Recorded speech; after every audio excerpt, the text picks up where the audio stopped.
You are about to enter the Ghostly Archives.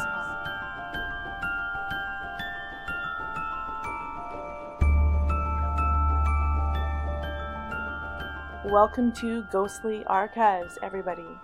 On this show, my guest is returning paranormal investigator Kieran Woodhouse. Now, I had a little bit of a technical difficulty, so I had to edit a lot of my introduction out. But so this gets right into Kieran talking about his background, and then we go into talking about serial killers, mind virus, and the paranormal. And before we get into that show, remember, please subscribe on all my social media platforms, especially X, and share the content so people can see it. And if you're listening on the audio podcast version, rate that podcast 5 stars because it helps us show up in the charts. All right, let's get into this interview. I'm going to let Kieran talk and introduce himself for a few seconds, and I'm going to go figure this out. Just give them a little bit of info about yourself, and you can talk about documentary. Okay, sure. So becoming quite a regular on Melissa's podcast now. So I'm a paranormal researcher. I've authored 2 books, An Introduction to Paranormal Investigation and Experiences of a Paranormal Investigator. You can get those on Amazon or through me. If you want to contact me, I'm happy to ship some out for you. I've also released a documentary which was based around a family haunting that I investigated in Essex, and that's called A Haunting in Essex. And you can find that on YouTube. If you just search for that title, you'll find it on there. Again, or contact me and I can send you the link. That was based around a family haunting, which we spoke of quite in depth on the last time I was on with Melissa. And the new documentary that I'm working on now is going to be more focused on paranormal investigative teams. So really just getting to know the team. So similarly with the previous documentary I did, the haunting and the ghost activity almost becomes a background story, and it's really about how did the family get through it and how did they cope throughout all the activity. And that will be the same for this new one. It's the lives behind these investigative teams. Why do they do it? What do they do? Yeah, hopefully that's enough and you figured out your echo. I did. There was a secret alternate web screen that I didn't realize was open, and it had my YouTube channel open. So my YouTube channel was feeding back to me in my ears while you were talking, and I would have went mad. I would have turned into Ted Bundy, I swear to God. I had to listen to that the entire show. All right, everybody, thanks for joining us here today on the Ghostly Archives. I've got a few clips of some investigations that I've done, and I wanted to sort of parse more into some of the research on serial killers, etc., that I had done previously about mind viruses, how thoughts spread, and where we get thoughts, where we get ideas, how that affects paranormal, how that affects how we perceive paranormal, how that affects, we can even do a little politics, but it also affects communication. It affects people, who are serial killers, and how that spreads in the media and how it affects us as a society. And yeah, that's kind of where I'm going. And if anybody has questions or anything else that they have about the paranormal that they want us to answer, shoot it up in the chat because we'll let you steer the show as well. So I'm going to start off. We've got a little video here that I'm going to do. And I got us we're going to do it this way. This is a video clip. Pause this here and I'm going to start it from the beginning. This is a video clip that I have of us. Me and my husband went on this investigation of a county building in Salt Lake City.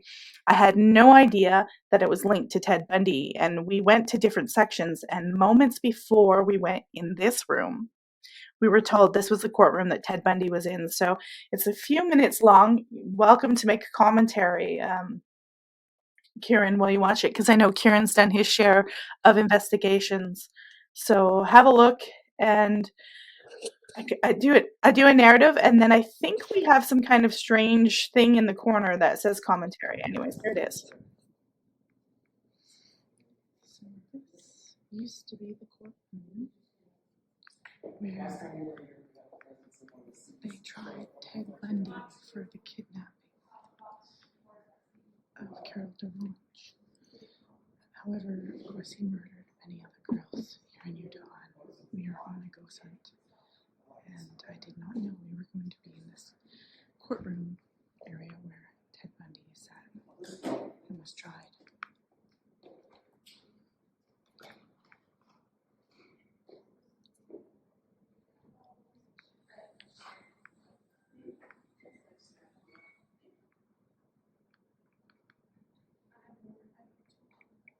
They've got all the special equipment in there. Dowsing rods, I think I just saw.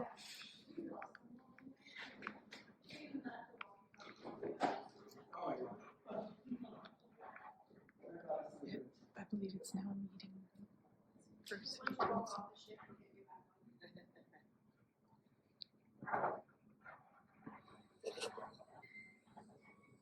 That sound was so creepy. It kept going off. Whatever ghost thing that they had that was a sensor, and it would make that creepy sound. I bet this added a creep factor.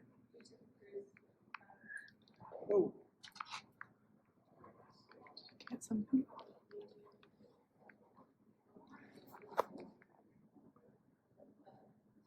See in the corner? Mm-hmm. What is it? Let's see if it moves. See so things show up in black on here because they're cold. Also, like that thing right there, like right there. Yeah.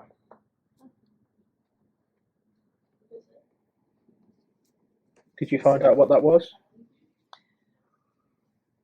I'm not sure. Okay, so here's an interesting part. I'm going to pause it. Somebody said a little bit after, and I don't think that it's in this clip, but they said that they saw a cat. Okay. Right in that area, which was interesting because we were up on the 5th floor. That was the first place we started. We stayed there for about an hour, and I hadn't really seen anything. I felt some areas were funny, and I wasn't really relying on any instruments, just how I felt.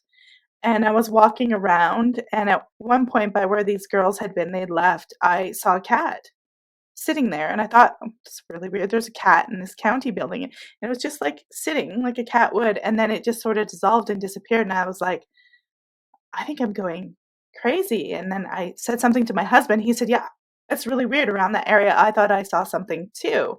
So I was like, don't say anything, because I'm not going to say anything, because mind virus, I don't want to put that in people's head, right? So we didn't say anything. And then when we're in this courtroom, what I felt was interesting, and I never told the team, and I hadn't told them to this day because I didn't want to affect how they were thinking. Someone was like, oh, it was just around when he was filming that, they said, oh, this is really strange. I think I just saw a cat walk by, and I thought, oh, it's following us. So that was what was interesting about that. And that's why I didn't say anything when I saw it. It kind of was there, and then it disappeared. I thought, well, maybe I'm seeing things. I'm going to keep this to myself and see what happens. I didn't expect anything to happen. We had gone to several places, and then suddenly someone else was like, I just saw a cat. So that was something consistent. A lot of other things, there wasn't consistency, but to me, that was a little consistent because I hadn't told anyone except for my husband. So there you have it.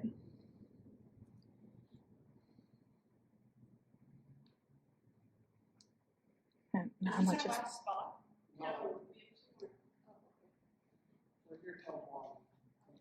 Last spot is those tunnels. We go in the tunnels where Bundy. Now Bundy was tried in this courtroom here. It's a whole conversation like 30 minutes ago. Bundy was tried in this courtroom, but they used the tunnels underneath the courtroom that went from the courtroom to the from the jail to the city. And I have a clip of that as well. They use those tunnels to transport him. And as you know, we're talking about sort of mind viruses and how we transport information. And it's almost like I had this intuition that I had to contain that information and not tell anybody. and keep it to myself. And I don't know what experiences you've had with that. Well, for me, you talk about mind virus. So I've led investigations. I've done them on my own. I've done them with other groups. And one of the biggest kind of bugbears of mine is when a group will advertise their investigation and almost give away previous experiences or previous reports in that location in their advert, or sometimes when you arrive at the location, they will give you a quick tour, and they insist on telling you where all the hot spots are or the cold spots, what particular things have been seen in what particular areas, and then what you get throughout the night are people backing that up and saying, yeah, you said that a lady has been seen here in this room, and I've just seen a lady in this room, and you can't help but think, is that this kind of mind virus, as you put it? Is this them almost implanting it in people's minds, and then they go away and manifest it themselves because it's already in their mind? So I've seen that a lot. I've also seen something like what I would call hysteria, where there's not really much going on, and then someone might just mutter something like, "Oh, it's gone really cold," or "Oh, my leg's beginning to hurt," and then that becomes like a Mexican wave, and then 3 or 4 more people will say, "Oh yeah, my leg's beginning to hurt now." Well, yeah, I'm getting cold, and there's a possibility that that's because it's a shared experience, and I'm not saying that that's not possible, but again, you can't help but think, is it this kind of the power of suggestion almost, where they're picking up on it simply because somebody else has put it out there? Yeah, and the group that we went with, we're going again with them. They're really great people, and I'll have to say, to their credit, there was a bunch of young girls. There was a lot of people who were of interest who were in there. They paid to be there like us, and they were standing there with those dowsing rods, and they were trying to ask them questions, and they were moving, and the people who were running the thing told them that they were moving. They're like, "You are moving the dowsing rods." And they were like, "What?" And they said, "We were watching you, and we can see you're moving your body. Every time you slightly move your body," they said, you're actually controlling the dowsing rod to do the answer unconsciously that you want. So you need to sit perfectly still and not do that. So it was really interesting. And sometimes, I don't know if we do it on purpose. It's probably just an unconscious thing that most people do. But if you watch them with those dowsing rods, even if you just jerk a little bit, you can affect them. Yeah, I think people that are on investigations, they want to see something. They've paid their money. They've got a genuine interest in it. They want to have an experience, and I think subconsciously, therefore, it's possible that they will begin to do it themselves. I've had dowsing rods that were quite good because they had like sleeves over the handles, so the handles didn't move, and so the dowsing rods were almost independent of what you were holding, if that makes sense. Right. Yeah. So it didn't really matter if you moved; the dowsing rod would kind of stay where it is. I always found those to be more reliable if I ever did any dowsing. And it's interesting. And while I was noting the sounds that I know they want to have the spooky theme. I totally get that. But some of the sounds that the machines, there was a couple of things.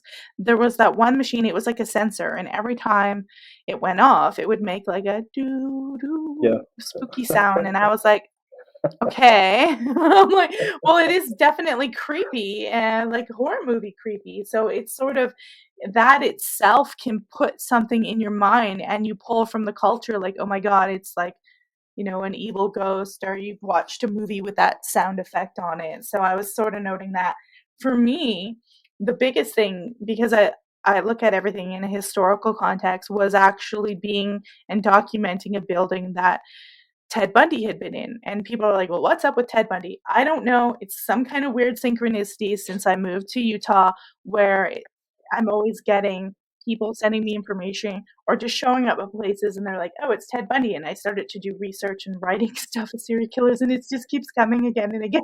So when we were there, and I realized that it was where he had been tried in that courtroom.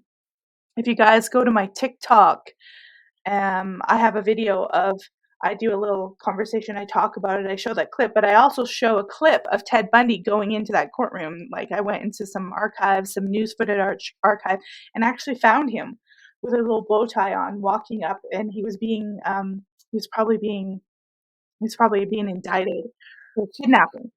And it's really interesting because I'm going to show you guys. We're going to talk about serial killers here and mind viruses. And some thoughts go like a pandemic, like they go all throughout the world. And during the 70s, 80s, and 90s, serial killers were like a little bit of a pandemic. And they really were. It was, I got an image here for you guys to have a look at. It's going to go over our faces. And it's the rise and fall of American serial killers.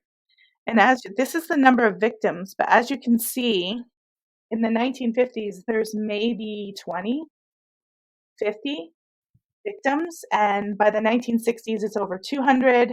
For the 70s, it's like 640. The 80s, it's like 830. It comes down again to like, I don't know, 780 in the 1990s. And then the 2000s, that's the 2010. It's below 200. Now it's even lower than that. Now they're saying that serial killers are almost non-existent. And so what happened?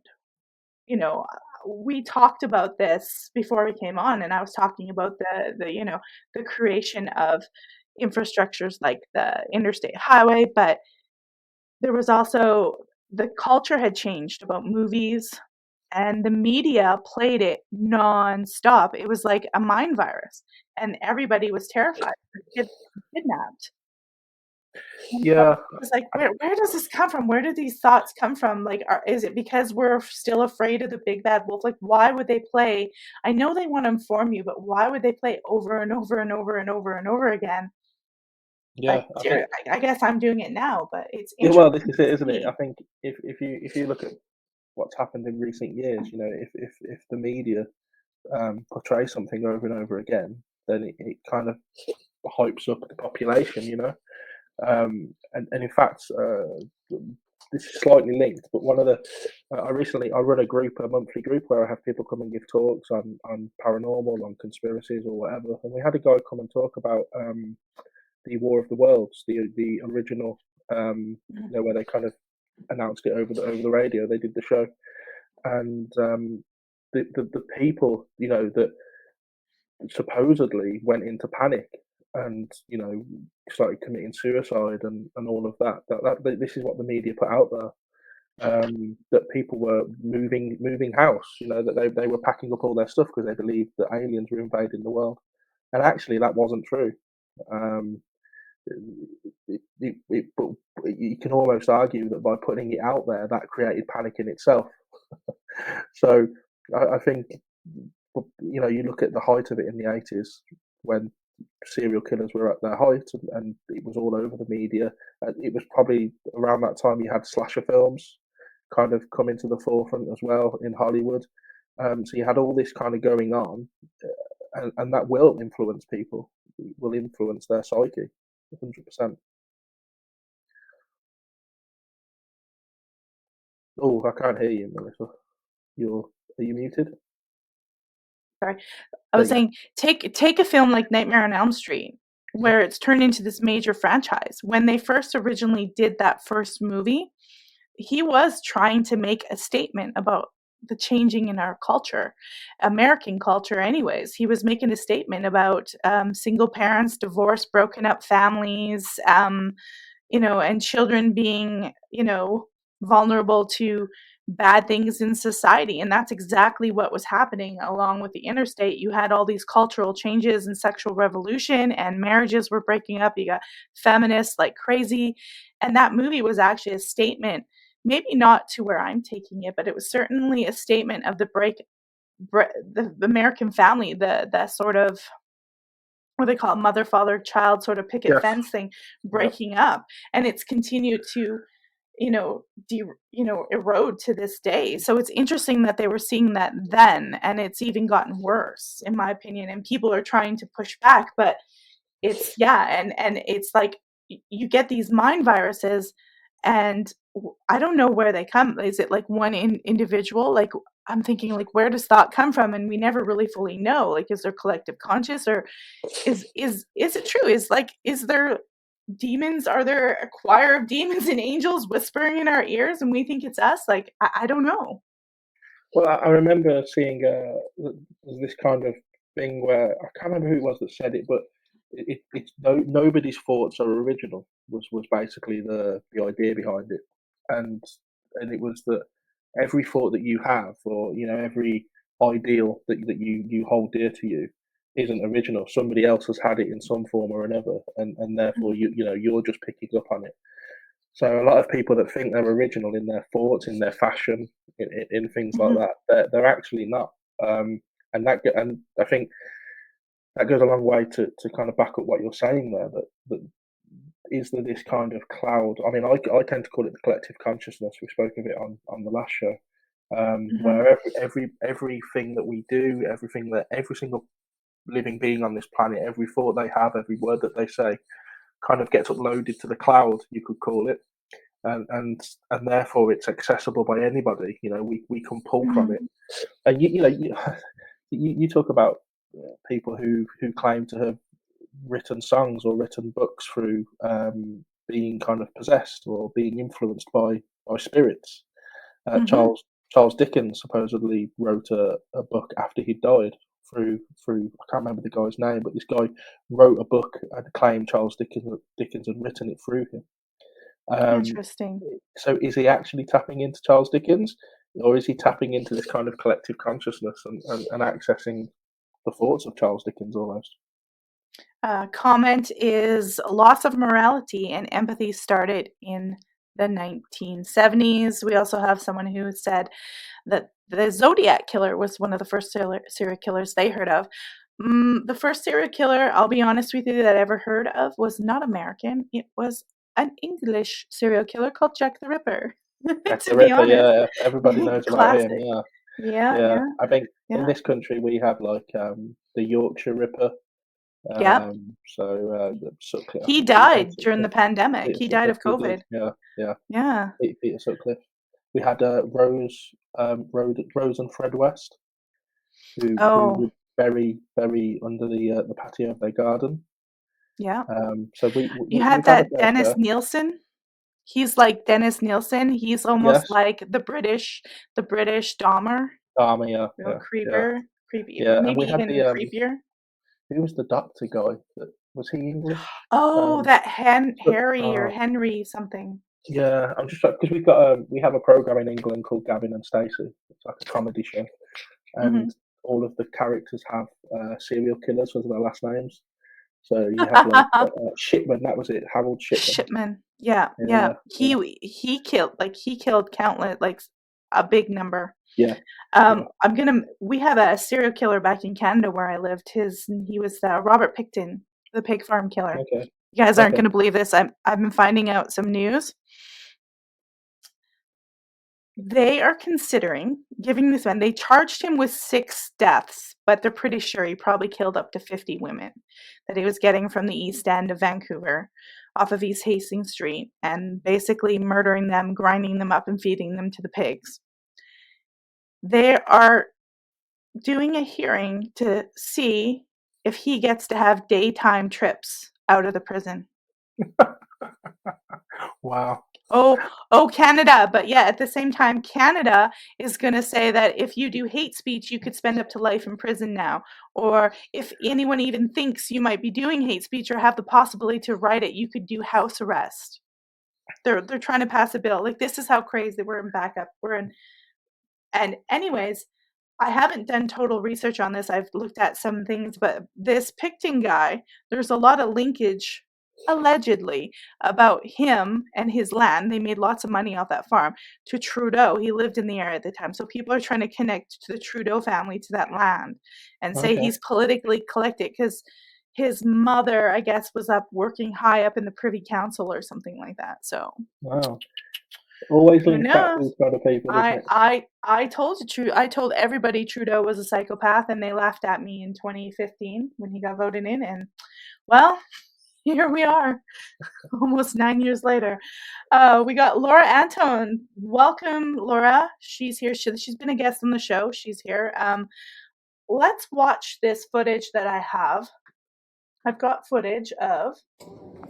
Oops, we're gonna pause it. Let me pause this footage and we'll play it. This is the underground tunnels that go from that county building that I was in that used to go to a jail, and the jail is no longer there. Ted Bundy, they use these to transport him.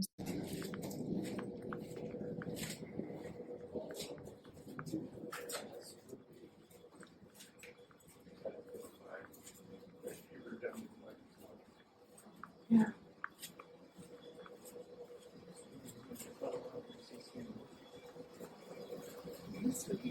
It's very hot in there because of that piping, the steam pipes. It was incredibly hot. We did similar beneath the swimming baths where all the pipe work was, and it was really warm.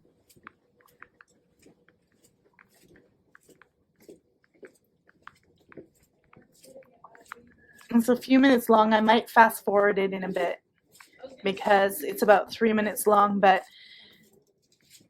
a lot of people get spooked out by being under here. Across the street, all the way over to the library. But I had What worked was in a that pulp at the mill. time they tried Ted The Bundy? jail. It was the jail. Yeah. Okay. That's my voice. This is the courthouse. Yeah, I had worked in a pulp mill, so it felt very much like a pulp mill, so it didn't bother me. So it's interesting to know. I think it's just being in a confined space. The hallway that Ted I Bundy think will naturally make people feel a bit creeped out. But if you can imagine sort of prison guards or whoever does the job leading Ted Bundy down this hallway towards the courtroom. And at the time, Ted Bundy was only up for kidnapping in Utah. He wasn't tried for murder until they captured him because he escaped several times. He wasn't up for murder until he was in Florida. Let's just put this ahead a bit. There we go. Move it a bit more. Oh, let's back that up because we come around there. We go around this corner and it gets dark here, and this is where they do their stuff, and they pull out like all their equipment because it's a lot cooler here. But it's also a lot spookier. Is that because it's darker? Yeah. And there's less steam pipes. Yeah. Just look how we like to sit. And it's cool right here. Yeah. There we are. And we're just waiting for the rest of the group to catch up. But they went on and did. I think so.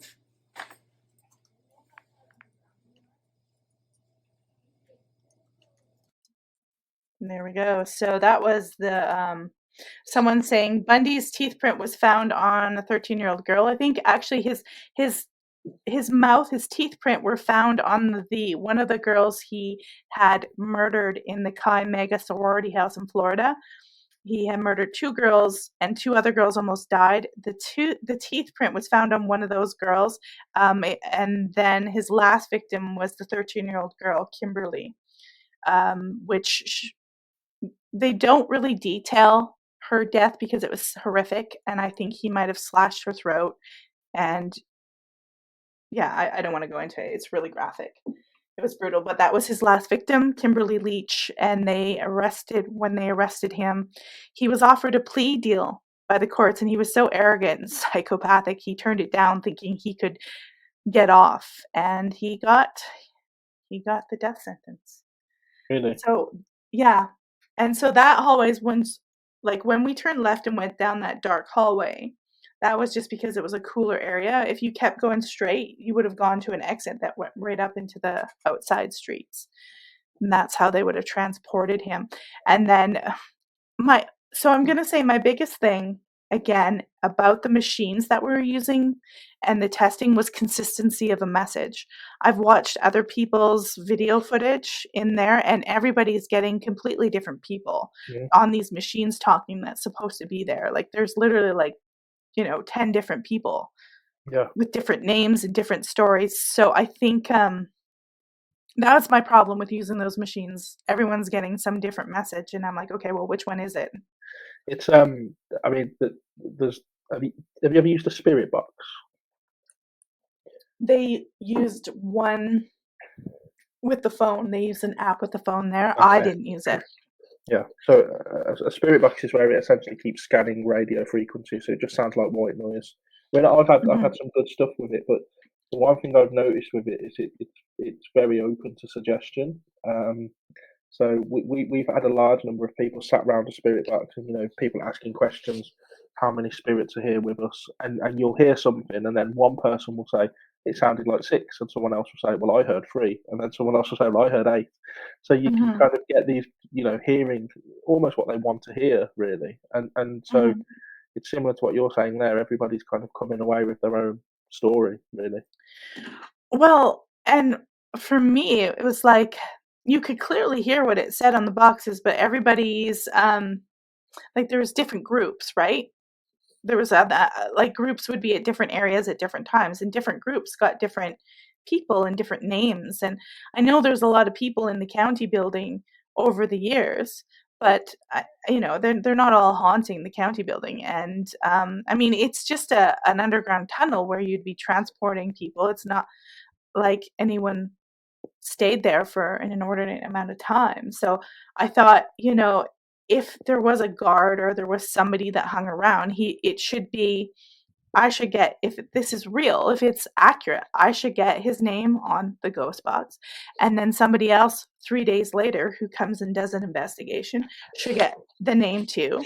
And maybe someone might get something else, but multiple people should be getting a similar Yeah. name. And you should be able to say, hey, look at this name keeps showing up. Yes. There's Yeah. something there. It's repeatable. Yeah. I think I'm sure we touched on this in the last show, but there was I went on an investigation during the COVID thing. It was when they allowed us back out again for a bit, so we went on an investigation. And we How kind of them. yeah, and there were these people using these kind of mobile phone apps. It was something called Ghost Radar, I think, where it essentially Mhm. it just spits out words, random words, and the people kind of in 10 minutes managed to create this whole fabricated story just off the words that this app was shouting at them. So it came out with girl, so they'd be like, oh, there's a girl here. Where are you? And then it would say like corner, so they go, oh, she's in the corner, and then it would say fire. Oh, fire. Oh, she burnt down. Oh, and when you actually look, there's no evidence of a fire ever happening in that building, and no little girls dying of burning to death.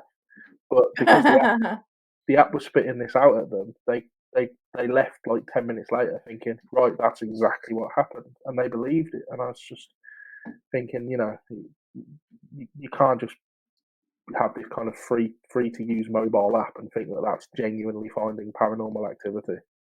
Well, yeah, and it would be interesting to look at those apps and see how they write the code. Like, is it listening to what you're saying? I don't Yeah, know. yeah. Like, I I think that's don't know how possible. they write the code. Yeah, I mean, it's possible. Well, the other day, my son went to a birthday party that had a bouncy castle, and so I spoke about Mhm. a bouncy castle, and then 2 hours later, I had an advert for a bouncy castle on my Facebook. Mhm. So we know that these apps or these phones are capable of listening to you. That's right. They are. I've got another video I'll share with you guys in a minute. I've got us down here. This is it's no longer Ted Bundy. But it's an interesting one. I'll pop it up in a second. I just had to share it as a thing. We'll pop it up. But yeah, it's true because I would someone said ghost apps on a phone. Yeah, they have apps that do like the Mm. ghost box. They have apps that do Ouija boards. They have apps for everything. But you really have to see how they're getting the information. Is there a pre-programmed array dictionary of words? I think so. Are they Yeah. grabbing from some database of sound that's already there? Like if people understood how code was written, it would be interesting to see where are they getting all these sounds from, because it's not a radio. Are they tapping into some radios? I don't know how they're doing it. Spirit boxes can. So spirit boxes Yeah. will scan frequencies, essentially at FM frequencies, and Hmm. so you'll be hearing snippets of like football commentary or Right. songs or whatever. And the idea is that the spirits can use those frequencies to communicate messages to you.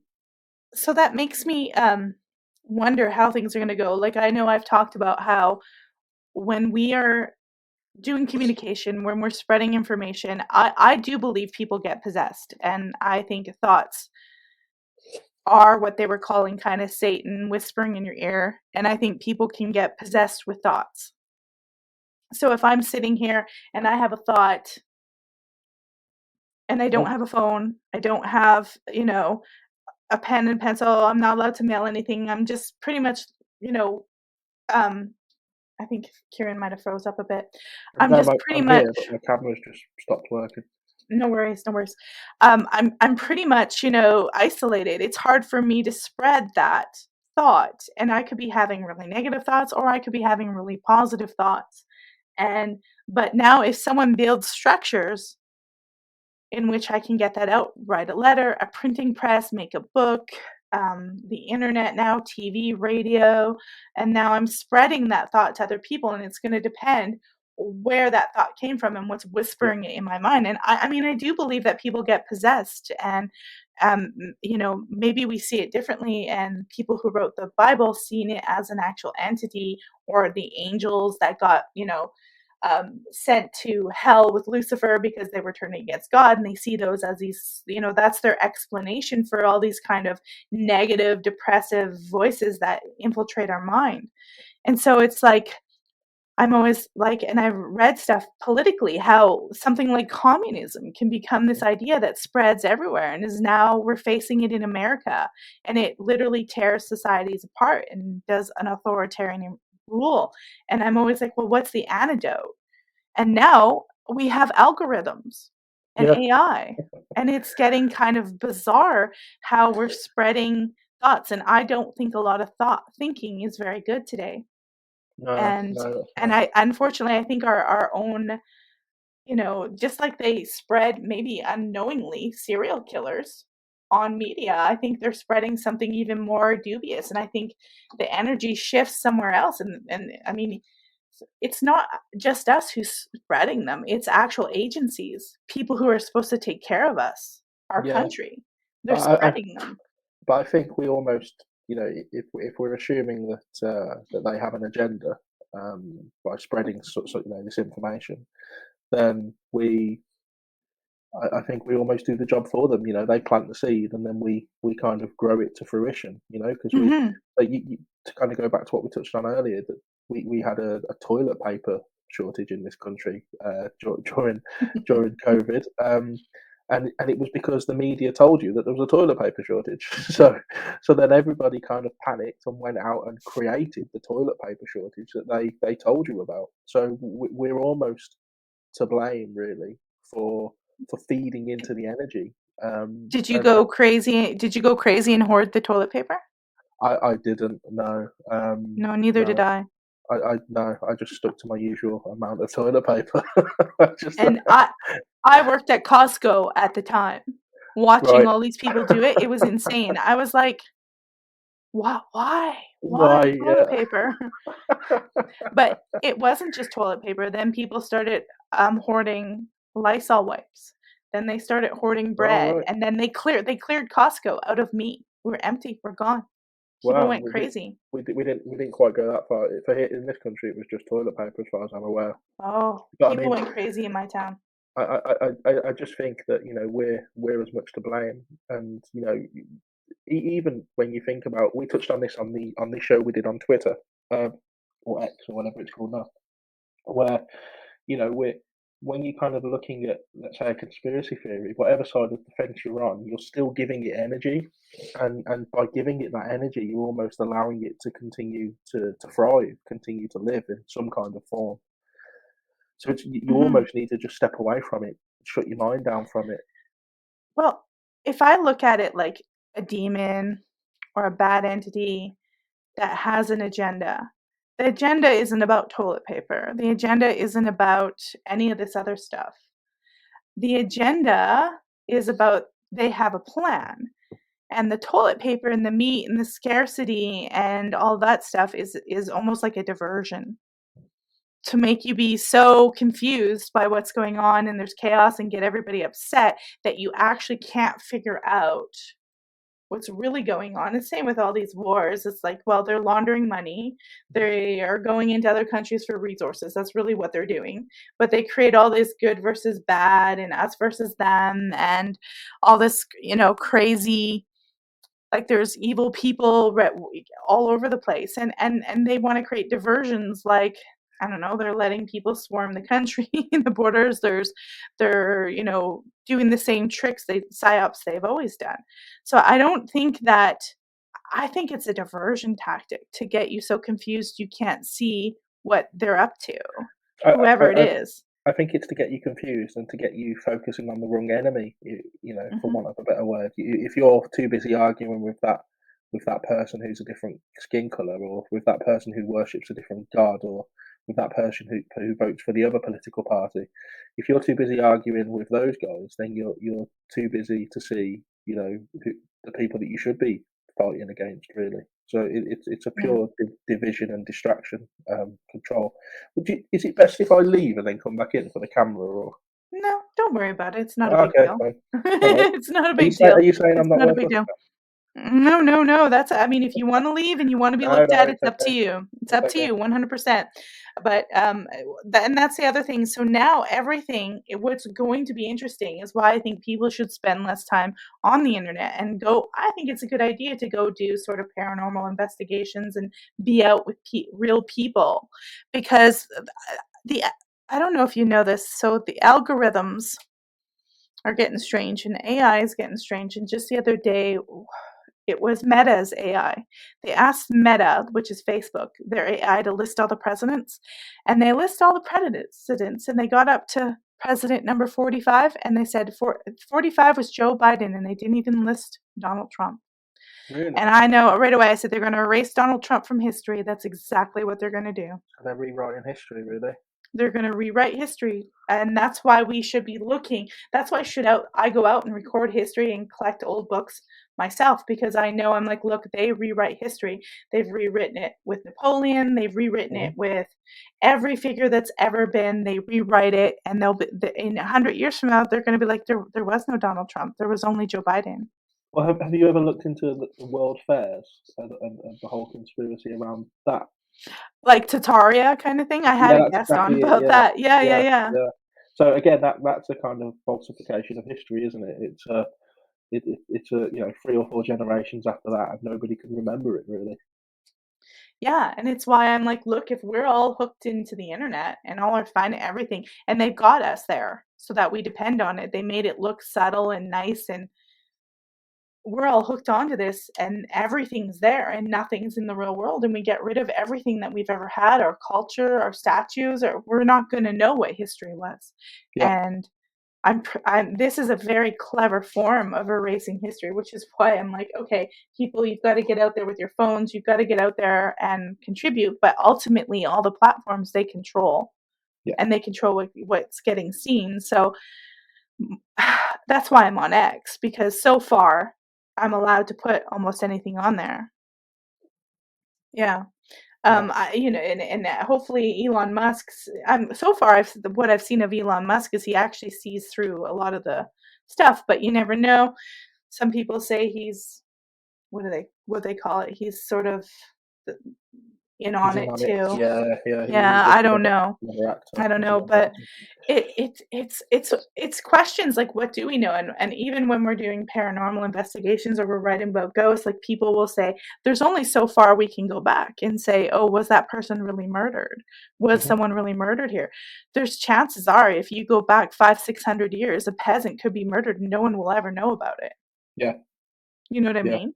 There's that high chance. So It's the same thing. I mean, I could be erased in a second and be non-existent. And I think that's why a lot of people are trying to become more spiritual and talk to God, because Yeah. they almost feel like this whole internet and all these psychopaths are trying to create a fake heaven, like, a hierarchy of heaven.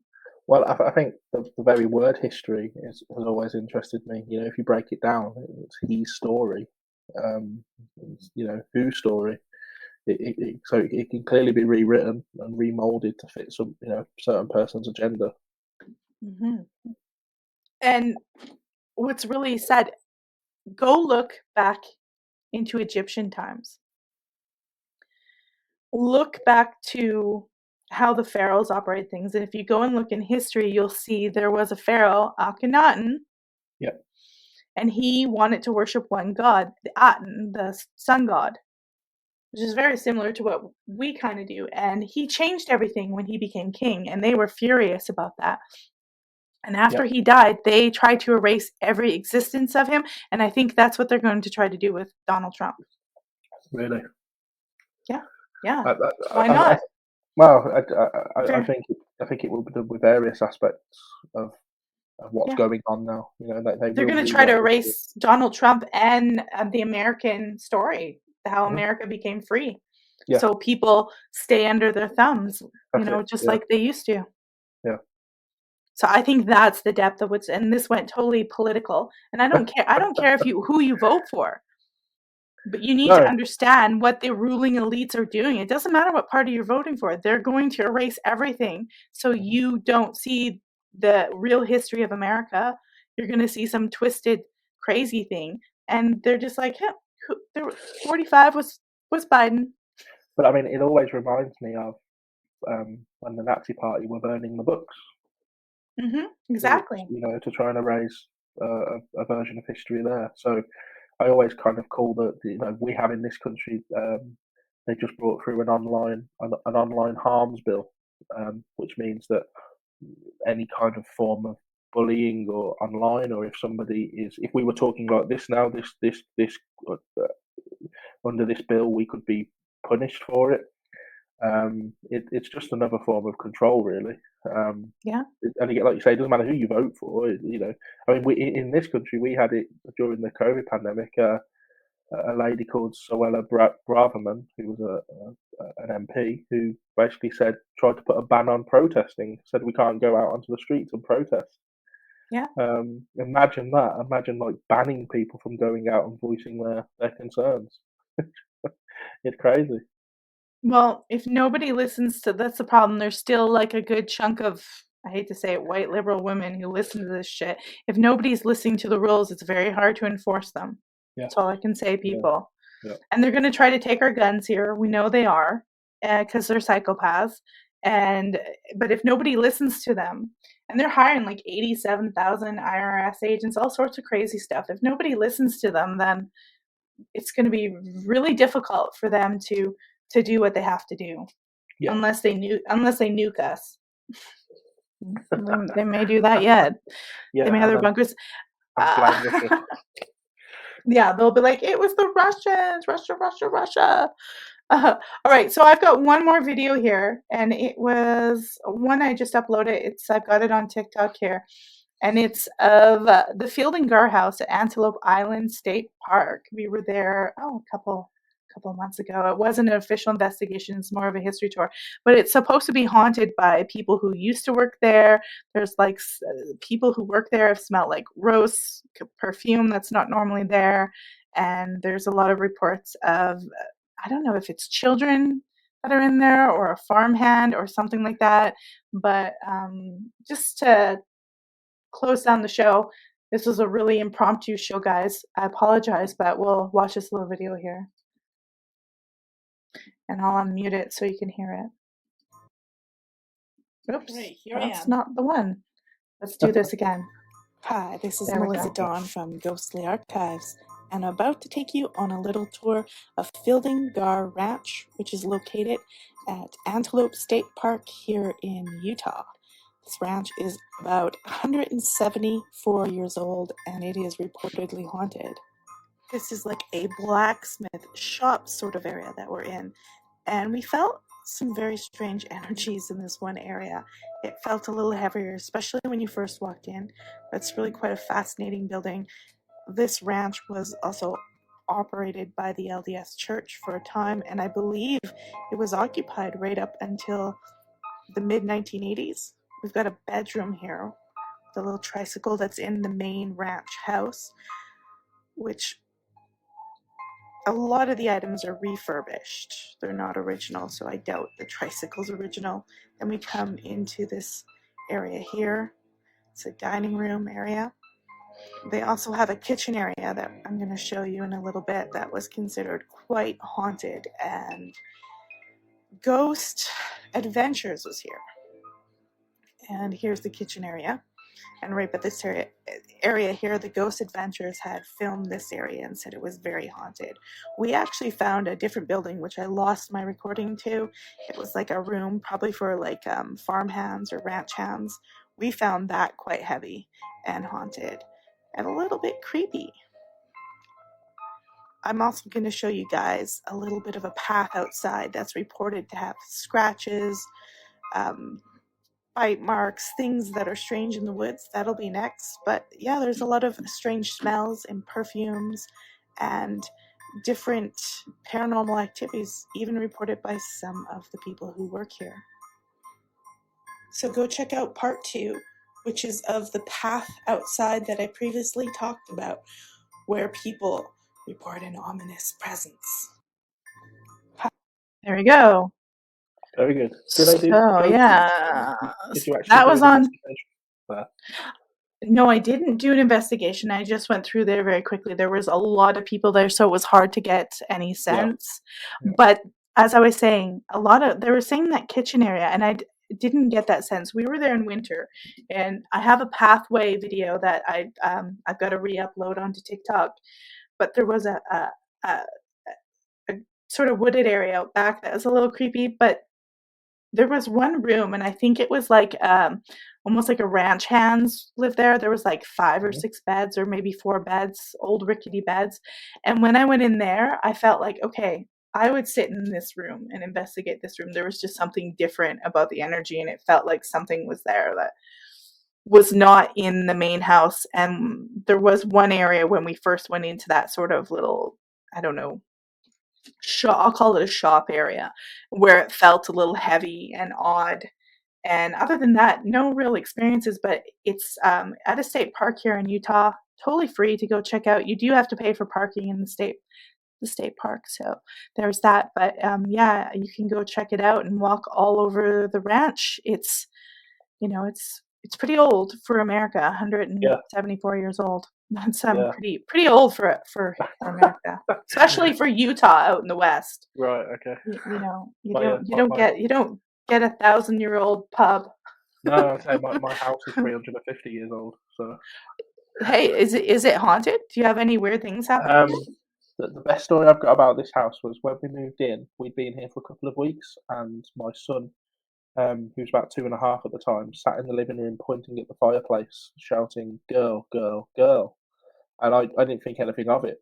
And then I spoke to my neighbours about a week later, and I just happened to say, has there ever been any spooky activity? And they said, well, we get a bit in our house, but we know that the people that lived in your house used to see a girl in the fireplace. Wow. Yeah, and that's confirming, because how would a 2-year-old know that?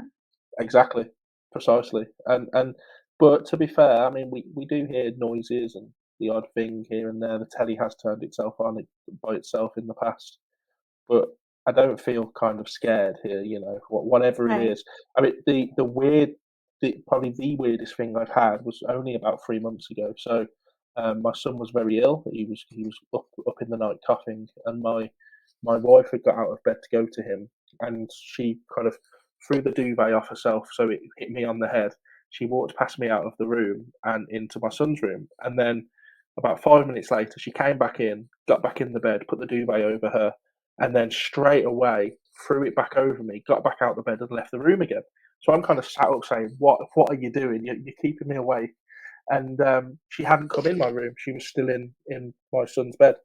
So something had come in my room, got in the bed, got straight back out and left the room. Now, the next day, I found out that 3 days previous, so 2 days before I'd had this experience, the guy that had lived here for 50 years had passed away.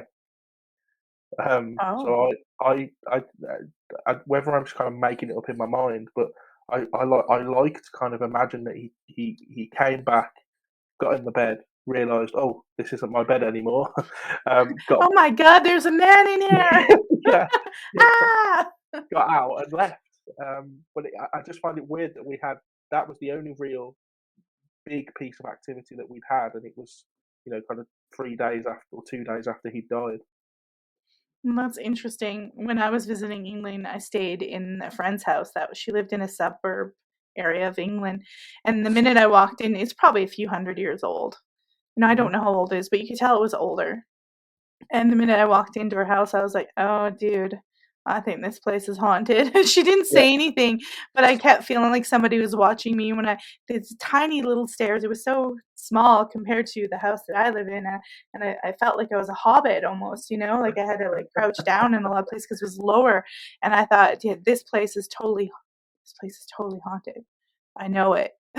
yeah, And I was like, nothing outwards happened to me, but she told me that they had experiences. And later, it was around Christmas time, but I didn't have to have her tell me when I walked in. I was like, ooh, yeah, I can feel it. yeah. It There's was a lot of places like interesting. that. There's a lot of places like that in this country. All right. Well, is there we've already talked about an antidote for this stuff, but the thing is, for the bad thinking, for the thinking, it doesn't matter where you are, on a ghost hunt, watching the news, out to the grocery store, playing with your kids, out with your friends.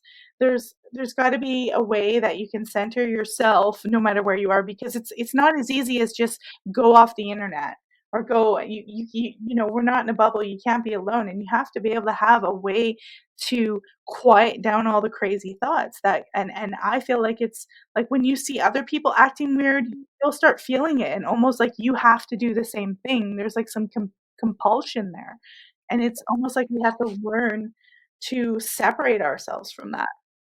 Yeah, I think it's having a self-awareness. I think I think some people are more susceptible than others, and I think people that are pushing certain agendas or whatever know this, and they know that they'll reel in certain individuals because of their susceptibleness. Um, I think really it's just having an awareness of what's going on, of Mhm. staying true to yourself. Don't kind of do something because someone else is. Don't try not to catch the virus, the mind virus, really. And there's It's so many difficult. different mind viruses. Like Yeah. it's like waves. And we're constantly be hitting with waves, and it's almost like, how good is your mind virus immune system?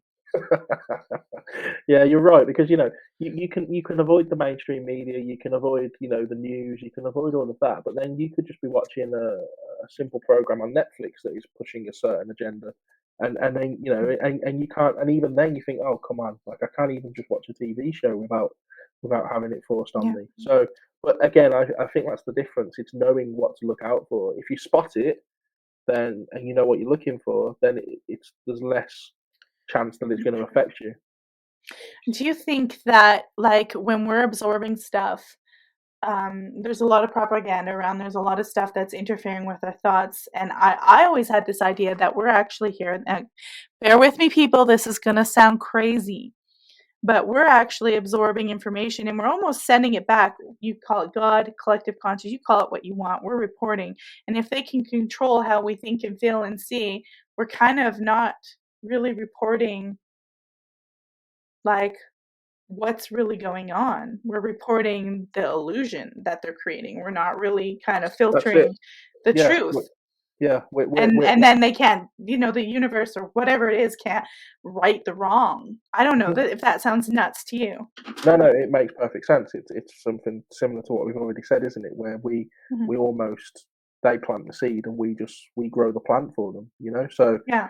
we're they're putting that energy out there and we're perpetrating it. We're continuing it. So I think you're absolutely right. By if they put enough negativity out there into the collective consciousness, that then we will tap into that, and then we will put out negative energy ourselves, and then it becomes this kind of vicious cycle, And Yeah. some people claim Well, there are and entities that feed off I it or don't whatever. I don't think it's just negative information. Like if they're doing something really bad and we're sitting there staring at a TV that's telling us everything's all right, Everything's okay. Yeah. we are not looking at that there's a really big problem happening, and Yes. source or whatever it is, we're going, no, look, everything's like, we're just like, like Yeah. drooling and watching Yeah. and thinking everything's fine. And whatever it is that we're supposed to be sending that message to is like, oh, okay, everything's fine. Yeah. It's again pure distraction tactics, isn't it? Really. Yeah, exactly. But again, if you know what you're looking out for, then it's easier to see through. Yeah, and you don't want to be inundated by depressive stuff either. You want to have to. I think my husband does a lot. I've been trying to just clear away from that stuff. I think, here, I got it. Let me know what you think, and then we'll wrap it up. And my husband has inspired me to think this way. Like, if you just clear your mind, clear things out, and then you can come and look at stuff and see what really is, rather than having your mind full of a whole bunch of mucky thoughts and crazy stuff. You kind of have to just get away and clear it out, almost like, so you can filter things properly. Yeah. You've got to have a tactic. Yeah. And that comes through meditation, or it comes through, just taking a break, going for a walk, having a holiday. You kind of just want a bit of a blank canvas, don't you? Within your mind, You really, do. so you can, form your own opinions. Right, and so you can actually see, well, hey, and that's actually how all their shut down stuff, people went depressed, but I just went for a walk in the woods, and I was like, this stuff is crazy. There's something wrong here. Yeah. It gave me time to think about how nuts it was. That's right. It really did. All right, so I just want to let everybody know before we close off that Kieran does have books available on Amazon. So if you go into Amazon and type Kieran Woodhouse, you will find some of his books on paranormal research. And of course, Kieran, you mentioned your documentary project that you're working on. Do you know when that's going to be due out, or I think books? It will be at the back end of this year. I think we're going to spend the spring and summer on location with some of these teams filming them, and then by the time all the editing's done and stuff, I think it will be the back end of this year, realistically. All right, excellent. Well, I want to thank you so much for joining. Really at the last minute. Next week I'm having Jaron Nish coming back, and we always have very good eclectic conversations with Jaron and Nish. I also have I have Anthony Tyler coming on, and he runs a podcast called Black Hoodie Alchemy, and I think we're going to be talking about some weird serial killer mind stuff, possession. He's got a really unique perspective. Chris Matho is coming on the 20th. He is doing a really good documentary on NDEs and perception, and he runs the podcast and the network Forbidden Knowledge. So join that. And on the 26th, we've got a Bigfoot researcher, Blake Dusher, coming on the show. So don't miss that, and I'll remind you guys. Take care, and we will see you later.